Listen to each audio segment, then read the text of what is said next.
In any case, I appreciate your patience, and this will be the last piece. It's very hot, but I wanted to emphasize before I go that this is, of course, a political ideology, a political and supremacist ideology. And if it were a secular political ideology, there would be no problem. Everyone would understand that it had to be resisted because it was inimical to our laws and our societal principles. And that would be no problem at all to understand and to identify. But because it is a religion, this is all happening. And so it's very important to emphasize in all your public statements, and I'm sure you're already doing this, so pardon me if I'm being redundant, that you are fighting against the political ideology that is at variance with fundamental principles of human rights as enunciated by the United Nations, and that you are fighting for those human rights, for the freedom of speech, for the freedom of conscience, for equality of rights of women, for equality of rights of non-Muslims with Muslims, which is not allowed in Islamic law. And to emphasize that it makes no difference if somebody wants to pray to this God or that God, as long as they don't bother anyone else with it. As Thomas Jefferson said, if my neighbor has one God or 17, it neither picks my pocket nor breaks my leg.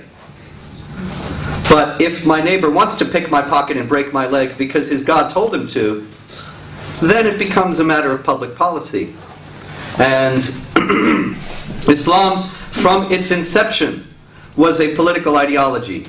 As a matter of fact, I am now working on a new book, which I think they are going to put out in the spring of next year, called Did Muhammad Exist? And actually the answer is no. I used to believe in Muhammad. There's a good one for your film. Spencer says he used to believe in Muhammad. But I mean, I used to believe Muhammad existed. That he was a real historical character. He certainly is a coherent personality that we have seen in the world before. A very clever man, and a very brutal and selfish man, and a very intelligent man. And we've seen people like that in recent history. You can fill in the names yourself. But in any case, the more you look at it, the less there is to see. And as I have been studying the earliest sources on this, I see that, in the first place, there's no biography of Muhammad written until 150 years after his death. So if you think back, that's like there being no biography of Abraham Lincoln appearing until this year. It would probably be full of legendary material. And it is. Even more. The Arabs certainly poured out of Arabia in the 630s and began conquering the neighboring lands. This is a matter of historical record.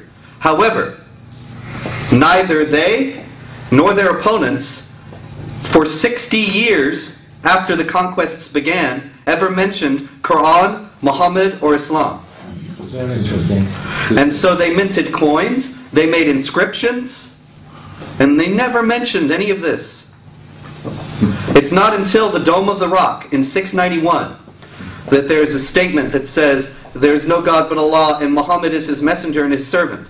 When was the hadith written? In the 8th century and the 9th.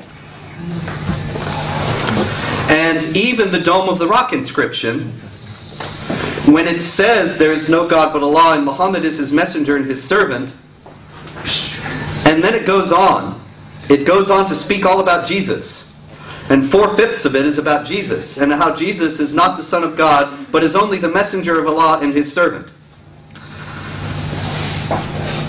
If you look at the Arabic grammar for where it says Muhammad is the messenger of Allah and his servant, which is the only time he's mentioned, grammatically, it doesn't work as a proper name. Grammatically, it works as a title, the praised one, which is what Muhammad means, is the messenger of Allah and his servant. And then it goes on to explain how Jesus is the messenger of Allah and his servant.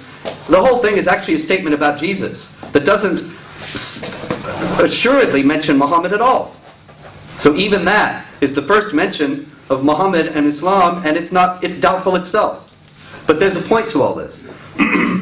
This is all very interesting historical speculation, but there is a very important underlying point, and that is that Islam as a political system is what is primary and what is paramount.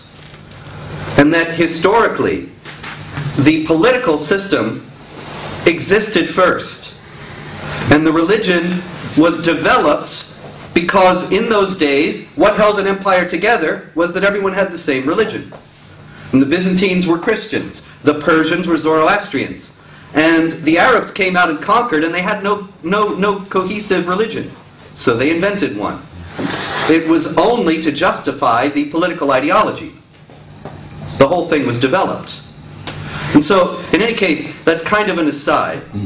But nonetheless, even if you take the standard story of Muhammad as historically accurate, it is fundamentally a political system.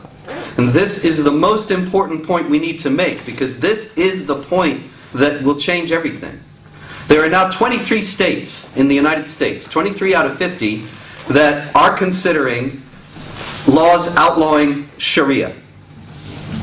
And in every one of those states, there's only one that's actually passed one. 70% of the voters in Oklahoma last year voted to ban Sharia. But then the law was struck down by a judge. And the judge said, it's a religious liberty issue. You cannot infringe upon their religious liberty. And so the point needs to be made, and it needs to be brought home and emphasized and repeated again and again. We are fighting against a political, authoritarian, supremacist ideology, not a religion. There are a lot of people who say Islam is not a religion at all. I think that's false. Islam is a religion. It purports to relate man to God, which is what a religion does, or claims to do. Islam is a religion, but it is fundamentally and primarily a political system. And if we can make that point, then we can begin to sway public opinion and get many more people on our side.